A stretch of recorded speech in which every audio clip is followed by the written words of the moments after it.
Hello friends, आज हम बात करने वाले हैं 5 ऐसे रासायनिक उर्वरक यानी कि केमिकल फर्टिलाइजर के बारे में जो बहुत नुकसानदायक है। वो इंसानी जीवन के लिए नुकसानदायक है, पर्यावरण के लिए नुकसानदायक है, हमारे जो जल स्रोत है उनके लिए नुकसानदायक है और हमारी ज़मीन के लिए नुकसानदायक है। जिस ज़मीन से हमारे लिए अन्न उपजता है वो ज़मीन कैसे बंजर हो रही है केमिकल फर्टिलाइजर के बेजा इस्तेमाल से, तो हम बात करने वाले हैं इस वीडियो में। नमस्कार, मैं हूं आपके साथ कुमार पवन और आप देख रहे हैं फ्रीडम फार्मिंग हिंदी चैनल।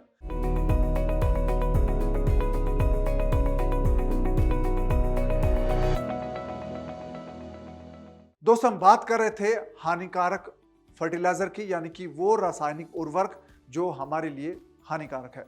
दोस्तों, भारत की बात करें तो भारत में 2019-20 में अब तक सबसे ज्यादा यानी कि 40 मिलियन मैट्रिक टन रासायनिक उर्वरक है उनका इस्तेमाल हुआ था, केमिकल फर्टिलाइजर का उत्पादन हुआ, उसका इस्तेमाल हुआ। और 2021-22 में आंकड़ा दोस्तों ये 42 मिलियन टन है, यानी कि 2019-20 में 4,60,000 मैट्रिक टन है वो केमिकल फर्टिलाइजर का इस्तेमाल हुआ। और 2021-22 की बात करें तो अब तक का आंकड़ा जो था वो था 4,20,000 मैट्रिक टन। इतनी बड़ी मात्रा में भारत में रासायनिक उर्वरकों का इस्तेमाल हुआ है, यानी कि इतने केमिकल फर्टिलाइजर का इस्तेमाल किया गया है जिसका नुकसान पर्यावरण पर दिखता है, इंसानी जीवन पर दिखता है और हमारी जमीन पर दिखता है। तो वो कौन कौन से 5 सबसे नुकसानदायक केमिकल फर्टिलाइजर है उनकी हम बात कर रहे हैं। तो सबसे पहले बात आती है डीएपी की। दोस्तों, डीएपी का मतलब यह है डाई अमोनिया फॉस्फेट। ये वो फर्टिलाइजर है दोस्तों जिसके अंदर अमोनिया की मात्रा ज्यादा होती है और ये जो अमोनिया रिलीज करता है डीएपी से, डीएपी ग्रेन्यूल्स जो डीएपी के दाने होते हैं उससे जो अमोनियम रिलीज होता है उसकी अगर मात्रा जमीन में ज्यादा हो तो ये जमीन को नुकसान पहुंचाता है और इससे जमीन धीरे धीरे करके बंजर हो जाती है, यानी कि जो नेचुरल शक्ति प्राकृतिक तौर पर जमीन की जो उपजाऊ क्षमता होती है वो धीरे धीरे कम होती जाती है और जमीन सख्त होती जाती है और ये कह सकते हैं कि धीरे धीरे वो बंजर बनना शुरू हो जाती है अगर हम डीएपी का इस्तेमाल बहुत ज़्यादा करते हैं। और धीरे धीरे जो डीएपी के दाने होते हैं वो धीरे धीरे जो डाई अमोनियम है वो रिलीज होता है, वो बहुत नुकसानदायक है, ज़मीन के लिए एक जहरीला तत्व है। तीनों जगह पर प्रदूषण फैलाती है, यानी कि वो ज़मीन को प्रदूषित करती है, पानी को प्रदूषित करती है और हमारी हवा को प्रदूषित करती है, हमारे पर्यावरण को प्रदूषण उसमें फैलाती है। तो डीएपी है ये बहुत ही कह सकते हैं कि हार्मफुल फर्टिलाइजर है, केमिकल रसायन है, रासायनिक उर्वरक है। अगर आप इसका इस्तेमाल करते हैं तो बहुत सीमित मात्रा में करें, संतुलित करें, क्योंकि इसका ज़्यादा इस्तेमाल आपकी ज़मीन को धीरे धीरे बंजर बना देता है। और इसकी जो वानगी है वो अब आप उत्तर भारत के बहुत सारे ऐसे राज्य हैं या पूरे भारत में देखने को आपको मिल सकती है, क्योंकि बहुत सारे ऐसे राज्य हैं जहाँ पर बेजा इस्तेमाल रासायनिक उर्वरकों का हुआ है, केमिकल फर्टिलाइजर का हुआ है, जिसका नुकसान अब किसान उठा रहे हैं। उनका खर्चा बहुत ज़्यादा बढ़ गया क्योंकि उनको बहुत ज़्यादा खाद अब देनी पड़ रही है, उनकी उपज घट गई है और ज़मीन धीरे धीरे बंजर हो रही है, सख्त होती जा रही है।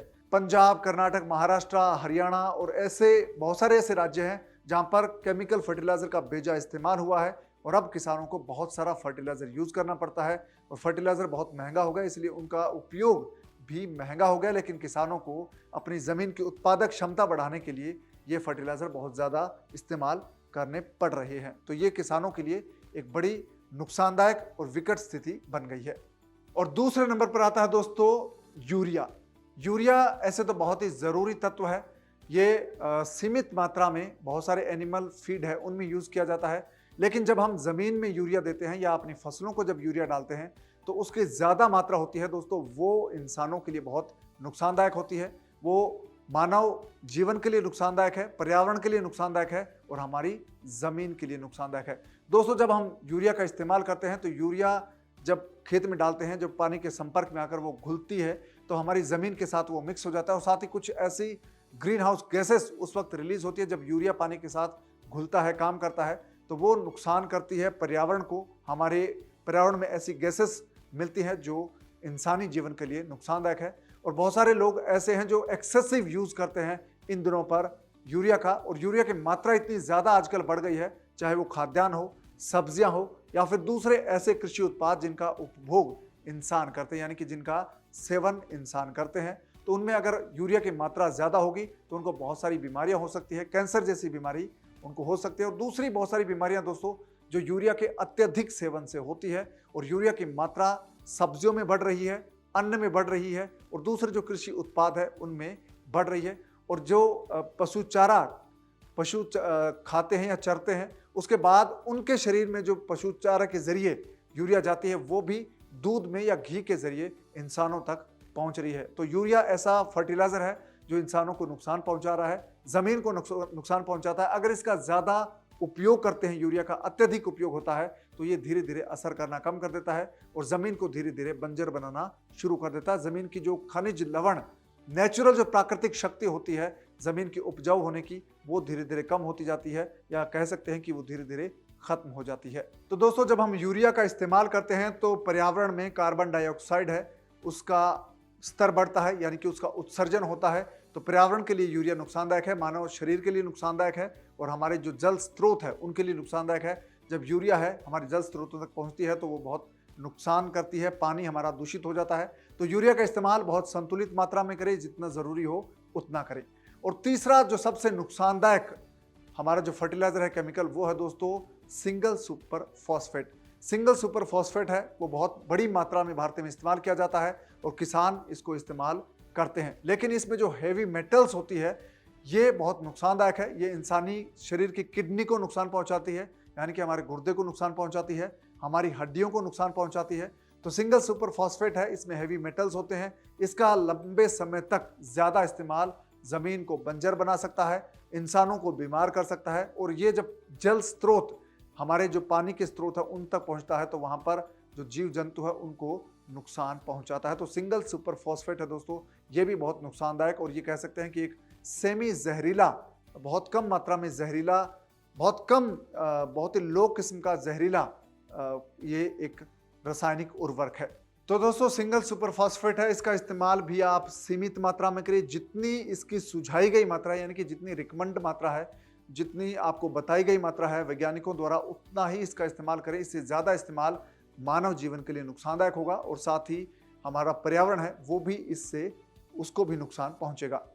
और चौथा हमारा जो सबसे नुकसानदायक केमिकल फर्टिलाइजर है दोस्तों वो है NPK। इसमें आपको तीनों चारों चीज़ें मिलती है। इसमें नाइट्रोजन, पोटास और जो कैल्शियम है इसकी मात्रा होती है। तो ये तीनों जब एक साथ हम यूज़ करते हैं, इसका उपयोग करते हैं, खेतों में डालते हैं, तो इससे ज़मीन में एक बार उर्वरा शक्ति आती है, लेकिन लंबे वक्त तक इसका ज़्यादा इस्तेमाल ज़मीन को बंजर बना देता है। दोस्तों NPK का इस्तेमाल है वो ज़्यादा जब हम करते हैं तो इससे पौधों की जड़ें हैं वो कमज़ोर हो जाती है और साथ ही जो कीड़े होते हैं, जो नुकसानदायक कीड़े होते हैं, वो पौधों पर अटैक करते हैं। तो इसलिए आप NPK का इस्तेमाल सीमित मात्रा में करें, बहुत ही संतुलित मात्रा में करें, जितना ज़रूरी हो उतना करें, क्योंकि किसी भी चीज़ की अति है वो नुकसानदायक होती है। तो NPK खाद भी नुकसानदायक है, इसका आप ज़्यादा इस्तेमाल ना करें। जितनी रिकमेंडेड मात्रा है, जितनी अनुशंसा की गई, सिफारिश की गई मात्रा है, उतना ही उसका इस्तेमाल करें। और दोस्तों 5वें नंबर का जो हमारा फर्टिलाइजर है वो है पोटाश। पोटाश का जब हम इस्तेमाल करते हैं तो ये हमारी ज़मीन का pH लेवल है वो बढ़ जाता है, यानी कि हमारी मिट्टी में जो pH लेवल होता है वो बढ़ जाता है। तो इससे आने वाले वक्त में आपको खेती करने में दिक्कतें आ सकती है। अगर आप पोटाश का ज़्यादा इस्तेमाल करते हैं तो आप ज़्यादा इस्तेमाल ना करें, ये आपकी ज़मीन का pH लेवल बढ़ा सकता है और साथ ही जो आपकी ज़मीन है उसको धीरे धीरे, उसकी मिट्टी है उसको सख्त बना देता है।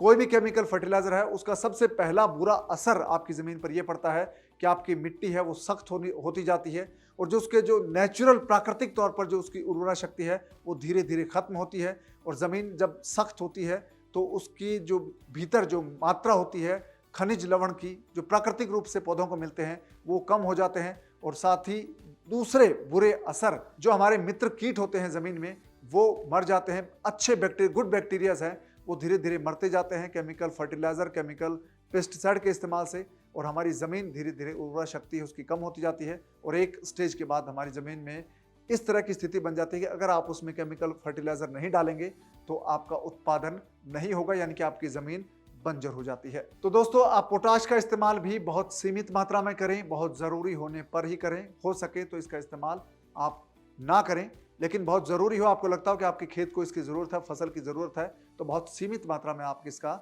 इस्तेमाल करें, क्योंकि ये एक नुकसानदायक ऐसा फर्टिलाइज़र है जिसका ज़्यादा इस्तेमाल हमारी ज़मीन को नुकसान पहुंचा सकता है, हमारी सेहत को और हमारे पर्यावरण को भी। दोस्तों, जब हम केमिकल फर्टिलाइज़र का यूज़ करते हैं, उसका ज़्यादा इस्तेमाल करते हैं, तो हमारी ज़मीन में भारी जो हैवी मेटल्स हैं उनकी मात्रा बढ़ जाती है, एसिडिक जो तत्व है वो बढ़ जाते हैं। इससे धीरे धीरे ज़मीन क्षारीय होने लगती है और हमारी ज़मीन एक स्टेज के बाद बंजर हो जाती है। तो हमें अपनी ज़मीन को बंजर नहीं बनाना है, हमें अपनी सेहत को खतरे में नहीं डालना है, लोगों की सेहत है उसको बचाए रखना है और साथ ही पर्यावरण को बचाना है। इसलिए हमें जो केमिकल फर्टिलाइज़र है इनका इस्तेमाल या तो नहीं करना है, और या फिर अगर करना है तो बहुत ही सीमित मात्रा में, बहुत ही सिफारिश की गई मात्रा में करना है, जिससे हमारे पर्यावरण को कोई नुकसान ना पहुंचे। तो दोस्तों, आप खेतीबाड़ी की नई टेक्निक सीखना चाहते हैं तो आप डाउनलोड कर लीजिए freedom app. Freedom app download करने के लिए आपको सिर्फ ये करना है कि इस वीडियो के डिस्क्रिप्शन में जो लिंक है उस पर क्लिक कीजिए, फ्रीडम ऐप आपके फ़ोन में डाउनलोड हो जाएगा। साथ ही इस चैनल को लाइक कीजिए, सब्सक्राइब कीजिए और वीडियो को भी आप दूसरे लोगों के साथ शेयर कीजिए। अब दीजिए इजाज़त, नमस्कार।